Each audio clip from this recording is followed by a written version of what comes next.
பாண்டிச்சேரிக்கு trip plan பண்றீங்களா? உங்க பாண்டிச்சேரியில ஃப்ரெண்ட்ஸ் அண்ட் ஃபேமிலியோட வந்து ஸ்டே பண்றதுக்கு ஒரு சேஃபான பிளேஸ் தான் நம்ம யாஷ் வில்லா. குரூப் ஸ்டே, கப்பல் ஸ்டேக்கு ஏத்த மாதிரி இருக்க இந்த 3 BHK வில்லால இருக்க எல்லா ரூம்லயும் ஏசி, டிவி, அட்டாச்ட் பாத்ரூம்னு ஃபுல்லி ஃபர்னிஷ் ஆகி ரொம்ப நீட்டா மெயின்டைன் பண்ணிட்டு இருக்காங்க. தேவைப்பட்டா சமைச்சுக்க கிச்சன்ல எல்லா யூட்டன்சில்ஸும் இருக்கு. அது மட்டும் இல்லங்க, ஆர்டர் பண்ணா homemade food, car and bike rent கூட ரெடி பண்ணி தராங்க. வாக்கபிள் டிஸ்டன்ஸ்ல veg and non veg hotel, KFC chicken and super மார்க்கெட்ஸும் அவைலபிளா இருக்கு. கார் பார்க்கிங்கோட இருக்க நம்ம யாஷ் வில்லா பாண்டிச்சேரியோட சென்டர்ல இருக்கிறதுனால இங்க இருந்து 5 கிலோமீட்டர்ஸ்ல எல்லா டூரிஸ்ட் அட்ராக்ஷன்ஸையும் ஈஸியா ரீச் பண்ணிடலாம். இன்னும் எங்க வெயிட் பண்ணிட்டு இருக்கீங்க? உங்க ஸ்டேக்கு 9952421750 இந்த நம்பருக்கு கால் பண்ணுங்க. உங்க ஸ்டேவை கன்ஃபார்ம் பண்ணிக்கோங்க.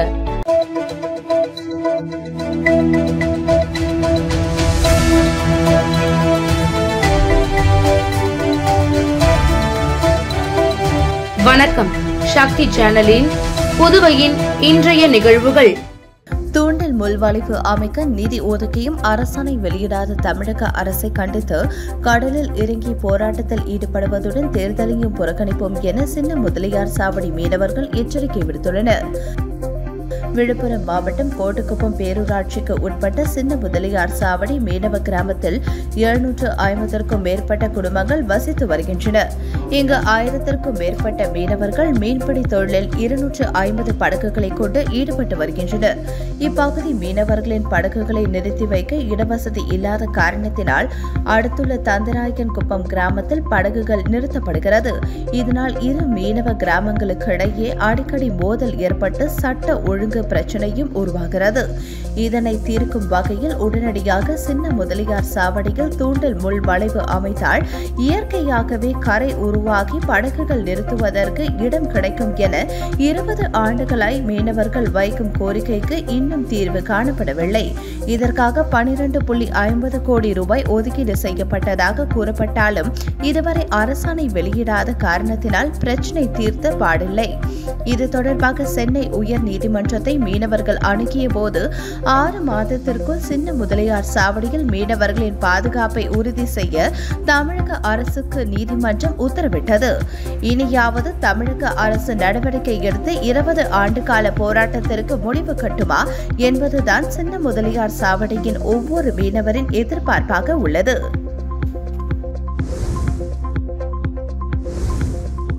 மதிமுக 32வது உதய நாளை முன்னிட்டு புதுச்சேரி மதிமுக மாநில அமைப்பாளர் ஹேமா பாண்டுரங்கன் தலைமையில் நிர்வாகிகள் அண்ணா சிலைக்கு மாலை அணிவித்து உடல் உறுப்பு கண்டனம் செய்து கொண்டாடினர். மறுமலர்ச்சி திராவிட முன்னேற்றக் கழகத்தின் 32வது உதய நாளை முன்னிட்டு புதுச்சேரி மாநில மறுமலர்ச்சி திமுகவின் சார்பில் மாநில கழக அமைப்பாளர் ஹேமா பாண்டுரங்கன் தலைமையில் 100க்கும் மேற்பட்ட இளைஞர்கள் இருசக்கர வாகன பேரணியில் ஊர்வலமாக வந்து கழக கொடியேற்றி அண்ணா சிலைக்கு மாலை அணிவித்தனர். தொடர்ந்து கழக நிர்வாகிகள் உடல் உறுப்பு தானம் கந்தானம் செய்தனர். பின்னர் அன்னதானம் வழங்கப்பட்டது. இவ்விழாவிற்கு மறுமலர்ச்சி திமுகவின் தலைமை கழகத்தில் இருந்து மறுமலர்ச்சி தொழிலாளர் முன்னணியின் தலைவர் வெங்கடேசன் மற்றும் பொது செயலாளர் ஆவடி அந்தரிதாஸ் கலந்து கொண்டு சிறப்பித்தனர்.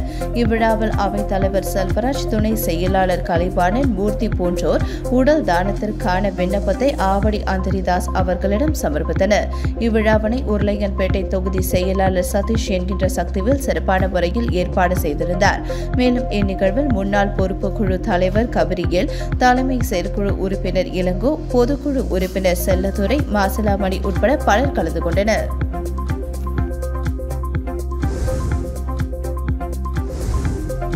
பிள்ளையார்குப்பம் கூத்தாண்டவர் கோவில் சித்திரை திருவிழாவின் கொடியேற்றம் நிகழ்ச்சி நேற்று நடைபெற்றது. புதுச்சேரி பிள்ளையார்குப்பம் கூத்தாண்டவர் கோவில் திருவிழாவின் கொடியேற்றம் நிகழ்ச்சி சித்திரை மாதத்தில் நடைபெறுவது வழக்கம். அதனை முன்னிட்டு நேற்று கிராம மக்களின் கொடியேற்றம் நிகழ்ச்சி நடைபெற்றது. முன்னதாக ஸ்ரீ மீனாட்சி அம்மன் ஆராதனை, சாகை வார்த்தல், ஊரணி பொங்கல் படைத்தல் ஆகிய நிகழ்ச்சிகளும், அதனைத் தொடர்ந்து ஸ்ரீ கூத்தாண்டவர் சுவாமி ஆலயத்தில் கிராம மக்களின் கொடியேற்றம் நிகழ்ச்சி நடைபெற்றது. திருவிழாவின் ஒரு பகுதியாக வருகின்ற 13ஆம் தேதி செவ்வாய்க்கிழமை அன்று கூத்தாண்டவர் சுவாமிக்கு திருக்கல்யாணம், பக்தர்களுக்கு தாலி கட்டும் நிகழ்ச்சி மற்றும் சுவாமி சிறப்பு அலங்காரத்தில் திருவீதி உலாவும், திருக்கல்யாணத்தை தொடர்ந்து 14ஆம் தேதி புதன்கிழமை அன்று ஸ்ரீ கூத்தாண்டவர் சுவாமி திருத்தேர் உற்சவ நிகழ்ச்சியும், அதனைத் தொடர்ந்து அழகல நிகழ்ச்சி நடைபெறுகிறது. வில்லியனூர் அருள்மிகு ஸ்ரீ முத்தாலவாழி மாரியம்மன் ஆலய பிரம்மோற்சவத்தில் யாதவ மரபினர் சார்பில் நடைபெற்ற 6ஆம் நாள் உற்சவ விழாவில் யானை வாகனத்தில் அம்மன் வீதியோலா வெகு சிறப்பாக நடைபெற்றது. புதுச்சேரி மாநிலம் வில்லியனூர் மேற்கு மாட வீதியில் எழுந்தருளியிருக்கும் அருள்மிகு ஸ்ரீ முத்தாலவாழி மாரியம்மன் ஆலய சடல் பிரம்மோற்சவத்தினை முன்னிட்டு யாதவ மரபினர் சார்பில் 6ஆம் நாள் உற்சவ விழா நடைபெற்றது. இதில் அம்மனுக்கு அபிஷேக ஆராதனைகள் செய்து மகா தீபாராதனை காண்பிக்கப்பட்டது. இவ்விழாவில் சிறப்பு விருந்தினராக புதுவை மாநில எதிர்க்கட்சித் தலைவர் ரா. சிவா எம்எல்ஏ கலந்து கொண்டு சுவாமி தரிசனம் செய்தனர். தொடர்ந்து பரதநாட்டியம் நிகழ்ச்சி நடைபெற்றது. இதனைத் தொடர்ந்து இரவு சுவாமிக்கு மகா தீபாராதனை காண்பிக்கப்பட்டது. தொடர்ந்து பரசுராமன் காத்தவராயன் யானை வாகனத்தில் அம்மன் திருவீதி உலா மிக பிரம்மாண்டமான முறையில் நடைபெற்றது. இதில் வான வேடிக்கை, பரதநாட்டிய கச்சேரி, பெண்களின் இசை வாத்தியங்கள் பிரம்மாண்டமாக முழங்க சுவாமி திருவீதி உலா வெகு சிறப்பான முறையில் நடைபெற்றது. இதில் திரளான பக்தர்கள் கலந்து கொண்டு சுவாமி தரிசனம் செய்தனர். இந்நிகழ்ச்சிக்கான ஏற்பாட்டினை உற்சவதாரர் யாதவ மரபினர் சபரிநாதன், சங்கர், ஏழுமலை, ராஜி, ஏழுமலை, சுப்பிரமணி, பாலையா, ஜனார்த்தனன், ஜெயபால், வேலு, ஊர் பொதுமக்கள் மற்றும் திருக்கோவில் நிர்வாக அதிகாரி சரவணன், அருள்மிகு ஸ்ரீ முத்தாலவாழி மாரியம்மன் ஆலய ஊழியர்கள், வில்லியனூர் ஊர் பொதுமக்கள் வெகு சிறப்பான முறையில் செய்திருந்தனர். பிரிட்டிஷ் இன்டர்நேஷனல் அகாடமி பள்ளியில் நடைபெற்ற கூடைப்பந்து பயிற்சி மையத்தை புதுச்சேரி கூடைப்பந்து சங்கத்தின் பொருளாளர் பிரகாஷ் சாந்த் தொடங்கி வைத்தார். புதுச்சேரி பிச்சவராயன்பேட் பகுதியில் இயங்கி வரும் பிரிட்டிஷ் இன்டர்நேஷனல் அகாடமியில் கூடைப்பந்து பயிற்சியின் துவக்க விழா கல்லூரியின் இயக்குநர் முனைவர் சாம்பல் வழிகாட்டுதலின்படி இன்று நடைபெற்றது. பள்ளியின் முதல்வர் முனைவர் அபிராமி தலைமையில் நடைபெற்ற விழாவில் சிறப்பு விருந்தினராக புதுச்சேரி கூடைப்பந்து சங்கத்தின் பொருளாளர் பிரகாஷ் சாந்த் கலந்து கொண்டு கூடைப்பந்து பயிற்சி மையத்தை தொடங்கி வைத்தார். இந்த விழாவில் பள்ளி இயக்குநர் குமரவேல், தலைமை நிர்வாக அதிகாரி சுப்பிரமணியம், சாம்ஹால் கல்வி அறக்கட்டளை குழுமத்தை சார்ந்த அனைத்து பள்ளி மற்றும் கல்லூரி முதல்வர்கள், அனைத்து துறை தலைவர்கள், பேராசிரியர்கள், ஆசிரியர்கள் உட்பட மாணவ மாணவிகள் திரளாக கலந்து கொண்டனர். புதுச்சேரியில் அனைத்து தொழிற்சங்கங்கள் சார்பில் வரும் 20ஆம் தேதி நடைபெறும் முழு அடைப்பு போராட்டத்திற்கு இந்தியா கூட்டணி ஆதரவு தெரிவித்துள்ளது. நாடு முழுவதும் வரும் 20ஆம் தேதி வேலைநிறுத்த போராட்டத்தை தொழிற்சங்கங்கள் அறிவித்துள்ளன. அப்போராட்டத்திற்கு இந்தியா கூட்டணி கட்சியினரின் ஆதரவை கோரினர். அதையடுத்து இந்திய கம்யூனிஸ்ட் கட்சி அலுவலகத்தில் இந்தியா கூட்டணி கட்சிகளின் ஆலோசனை கூட்டம் நடந்தது. கூட்டத்தில் காங்கிரஸ் மாநில தலைவர் MP வைத்திலிங்கம், காங்கிரஸ் MLA வைத்தியநாதன், திமுக MLAக்கள் அனிபால் கனடி, சம்பத், இந்திய கம்யூனிஸ்ட் கட்சி மாநில செயலர் சலிம், மார்க்சிஸ்ட் கம்யூனிஸ்ட் மாநில செயலர் ராமச்சந்திரன், விடுதலை சிறுத்தைகள் கட்சியின் செயலர் தெய்வ CBI ML பாலசுப்ரமணியன், மதிமுக மாநில செயலர் ஹேமா பாண்டரங்கன் மற்றும் இந்தியா கூட்டணி கட்சியினர் பங்கேற்றனர். கூட்டத்தின் முடிவில் செய்தியாளர்களிடம் பேசிய வைத்திலிங்கம் MP, தொழிற்சங்கம் நடத்தும் போராட்டத்திற்கு இந்தியா கூட்டணி முழு ஆதரவு தருகிறது. அனைவரும் இணைந்து புதுச்சேரியில் பந்த் நடத்துகிறோம். மறியல்களில் தொழிற்சங்கத்தினர் ஈடுபடுவார்கள். அவர்களுடன் நாங்களும் இணைந்து செயல்படுவோம் என்றார்.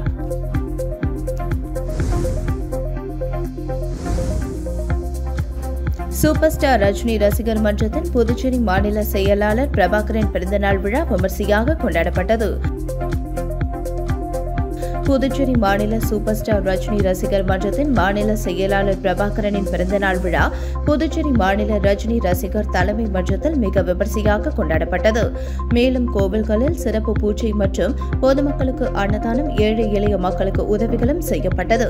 மேலும் மாநில ரஜினி ரசிகர் மன்ற இணை செயலாளரும் அகில இந்திய NR காங்கிரஸ் உப்பளம் தொகுதியின் தலைவருமான பாஸ்கர் தலைமையில் கேக் வெட்டி கொண்டாடப்பட்டது. அதனைத் தொடர்ந்து முதலமைச்சர் ரங்கசாமியை நேரில் சந்தித்து பிரபாகரன் வாழ்த்து பெற்றார்.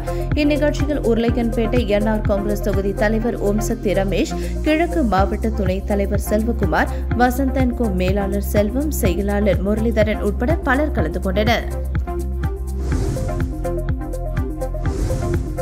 மேட்டுப்பாளையம் பகுதியில் ரூபாய் 73 லட்சத்தில் சிமெண்ட் சாலை அமைக்கும் பணியினை முதலமைச்சர் ரங்கசாமி பூஜை செய்து தொடங்கி வைத்தார். புதுச்சேரி இந்திரா நகர் தொகுதிக்குட்பட்ட கோரிமேடு இஸ்ரவேல் நகர் பெருமாள் தெருவில் ரூபாய் 38 லட்சம் செலவில் சிமெண்ட் சாலை அமைக்கும் பணி மற்றும் முத்திரையர் பாளையம் ஓம் சக்தி நகரில் ரூபாய் 35.25 லட்சம் செலவில் சிமெண்ட் சாலை அமைக்கும் பணி இன்று காலை துவங்கியது. இதில் முதல்வர் ரங்கசாமி கலந்து கொண்டு பூமி பூஜை செய்து பணியினை தொடங்கி வைத்தார். தொகுதி எம்எல்ஏ அரசு கொறடா ஏகடி ஆறுமுகம் முன்னிலை வகித்தார். நிகழ்ச்சியில் உழவர்கரை நகராட்சி ஆணையர் சுரேஷ், செயற் பொறியாளர் மலைவாசன், உதவி பொறியாளர் கலிவர்தன், இளநிலை பொறியாளர் முத்தையன் மற்றும் என்ஆர் காங்கிரஸ் நிர்வாகிகள், முக்கிய பிரமுகர்கள், தொகுதி மக்கள் பலர் கலந்து கொண்டனர். மேட்டுப்பாளையம் சாணாரப்பேட்டையில் தங்கும் வசதி இல்லாதவர்களுக்காக ரூபாய் 2.75 கோடி செலவில் இரவு விடுதி கட்டுவதற்கான பூமி பூஜையும் இன்று நடப்பதாக இருந்தது. இதற்காக அங்கு வந்த முதல்வர் ரங்கசாமியிடம் அப்பகுதி மக்கள் இங்கு பலர் வீடு வசதி இல்லாமல் உள்ளனர், அதற்கு இந்த இடத்தில் வீடு கட்டி தர வேண்டும் என கோரிக்கை விடுத்தனர். இதனை ஏற்ற முதல்வர் ரங்கசாமி பூமி பூஜையை நடத்தவில்லை. இது பற்றி முதலமைச்சர் ரங்கசாமி கூறுகையில், இப்பகுதி மக்கள் கோரிக்கையை ஏற்று இங்கு தங்கும் விடுதி கட்டுவதற்கு பதிலாக கதிர்காமம் அரசு மருத்துவமனை அருகே கட்டினால் அது பயனுள்ளதாக இருக்கும் என்றார். புதுச்சேரி கூட்டுறவு மேலாண்மை நிலையத்தில் நகை மதிப்பீடு தொழில்நுட்பங்கள் பயிற்சிக்கு விண்ணப்பங்கள் வரவேற்கப்படுகின்றன. இதுகுறித்து மேலாண் இயக்குநர் மாறன் அனுப்பிய செய்திக்குறிப்பில், புதுச்சேரி அரசு கூட்டுறவு துறையின் வழிகாட்டுதலின்படி கூட்டுறவு மேலாண்மை நிலையமானது பல்வேறு நீண்ட கால மற்றும் குறுகிய கால பட்டயம் மற்றும் சான்றிதழ் வகுப்புகளை நடத்தி வருகிறது. அதன்படி நகை மதிப்பீடும் அதன் தொழில்நுட்பங்கள் சான்றிதழ் பயிற்சி வகுப்பு சனி மற்றும் ஞாயிற்றுக்கிழமைகளில் 14 நாட்கள் நடத்தப்படுகிறது. இந்த பயிற்சியில் சேர்வதற்கு 8ஆம் வகுப்பு பயின்றவர்கள் பயிற்சி கட்டணமாக ரூபாய் 6,500, தேர்வு கட்டணமாக ரூபாய் 500 செலுத்தி சேர்ந்து கொள்ளலாம். பயிற்சியில் சேர வயது வரம்பு இல்லை. பயிற்சி முடித்தவர்கள் கூட்டுறவு நிறுவனங்கள், கூட்டுறவு வங்கிகள், தேசிய வங்கிகள், நிதி நிறுவனங்கள், நகை கடைகளில் வேலை பெறுவதற்கு வாய்ப்புள்ளது. சொந்தமாகவும் தொழில் துவங்கலாம். பயிற்சியில் சேர விரும்புவோர் விண்ணப்ப கட்டணம் ரூபாய் 100 செலுத்தி விண்ணப்பத்தினை பெற்றுக் கொள்ளலாம். மேலும் விவரங்களுக்கு சுய்புரோன் வீதியில் உள்ள புதுச்சேரி கூட்டுறவு மேலாண்மை நிலையத்தை நேரடியாக அணுகலாம் என குறிப்பிடப்பட்டுள்ளது. வெளிநாடுகளில் இருந்து போலி கடன் மொபைல் செயலி மூலம் புதுச்சேரி சேர்ந்தவர்களின் புகைப்படங்களை ஆபாசமாக சித்தரித்து பணம் பறிக்கும் செயலியில் மோசடி கும்பல் களமிறங்கியுள்ளது. இன்ஸ்டாகிராம், பேஸ்புக், வாட்ஸ்அப் போன்றவற்றில் உடனடி கடன் தருவதாக பல விளம்பரங்கள் வருகின்றன. பொதுமக்களும் உடனடியாக கடன் கிடைப்பதால் அச்செயலியை மொபைலில் பதிவிறக்கம் செய்து கடன் பெறுகின்றனர். இதன் மூலம் சைபர் குற்றவாளிகள் பதிவிறக்கம் செய்த செயலியை கொண்டு அவர்களின் புகைப்படம் மற்றும் மொபைல் எண்களை திருடி விடுகின்றனர். பின் தவணை தொகை கட்டும் தேதிக்கு முன்பாகவே கடன் வாங்கியவர்களுக்கு மர்ம நபர்கள் வாட்ஸ்அப் எண்ணில் இருந்து தொடர்பு கொண்டு நீங்கள் கடன் பெற்ற தொகையை விட அதிக தொகையை இன்றே கட்ட வேண்டும் என மிரட்டுகின்றனர். பணம் அனுப்பவில்லை என்றால் புகைப்படத்தை ஆபாசமாக சித்தரித்து உறவினர்கள் மற்றும் நண்பர்களுக்கு அனுப்பிவிடுவதாக மிரட்டுகின்றனர். இதுபோன்ற புதுச்சேரி சைபர் கிரைம் போலீஸ் நிலையத்திற்கு 100க்கும் மேற்பட்ட புகார்கள் வந்துள்ளன. விசாரணையில் இந்த சைபர் குற்றவாளிகள் பாகிஸ்தான், சீனா, கம்போடியா போன்ற நாடுகளில் இருந்து வாட்ஸ்அப் மூலம் மிரட்டுவது தெரியவந்துள்ளது. இது தொடர்பாக சைபர் கிரைம் போலீசார் தீவிர விசாரணை நடத்தி வருகின்றனர்.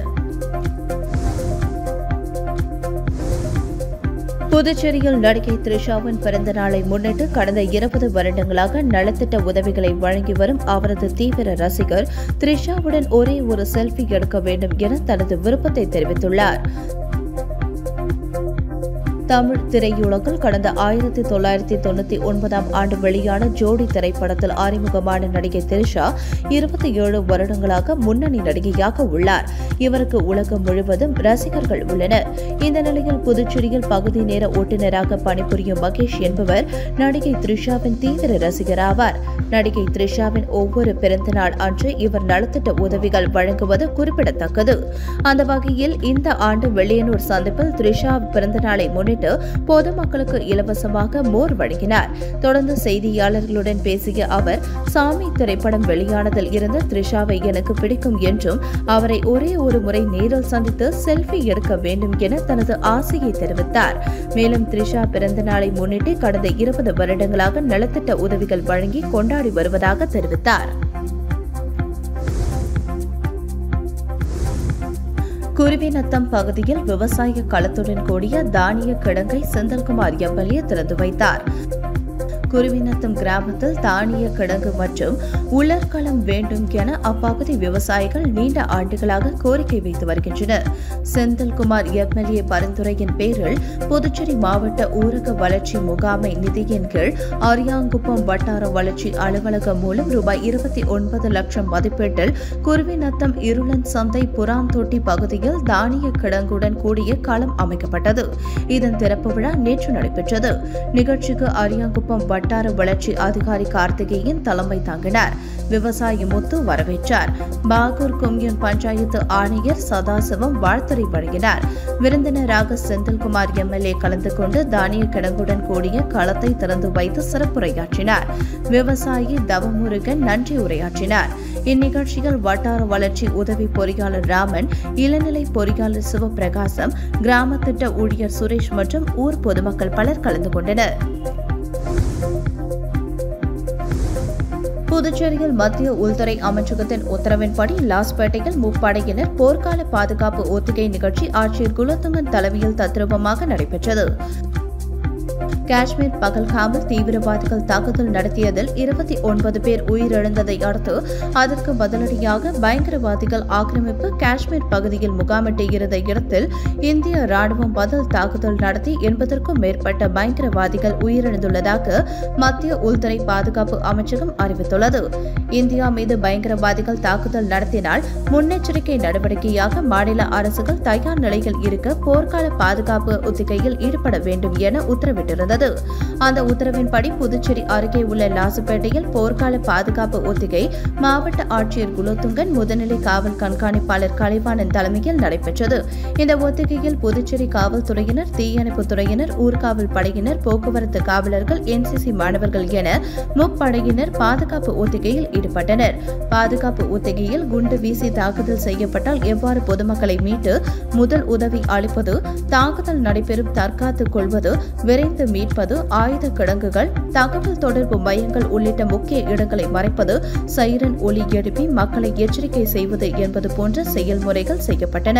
விழிப்புணர்வு மற்றும் பாதுகாப்பு ஒத்திகை என்பதால் மக்கள் அச்சப்படாமல் இந்த ஒத்திகை நிகழ்வில் பங்கேற்றனர். புதுச்சேரியில் ஆன்லைன் மோசடி கும்பலிடம் 6 பேர் ரூபாய் 2,89,000 இழந்துள்ளனர். லாஸ்பேட்டையை சேர்ந்த பெண் ஒருவர் போலி இணையதளத்தில் தனது ATM கார்டு விவரங்களை பதிவு செய்தார். அவரது வங்கிக் கணக்கில் இருந்து 18,000 ரூபாயை மர்ம நபர்கள் எடுத்துள்ளனர். சண்முகாபுரத்தை சேர்ந்த நபரை தொடர்பு கொண்ட மர்ம நபர் முத்ரா கடனுதவி திட்டத்தின் கீழ் கடன் பெற்று தருவதாகவும் அதற்கு செயலாக்க கட்டணம் செலுத்தும்படி கூறியுள்ளார். இதை நம்பி அவர் 6,800 ரூபாய் அனுப்பி ஏமாந்தார். ரெயின்போ நகரை சேர்ந்தவரை டெலிகிராம் மூலம் தொடர்பு கொண்ட நபர் ஆன்லைனில் முதலீடு செய்து அதிக பணம் சம்பாதிக்கலாம் என கூறியுள்ளார். இதை நம்பி அவர் 5,000 முதலீடு செய்து ஏமாந்தார்.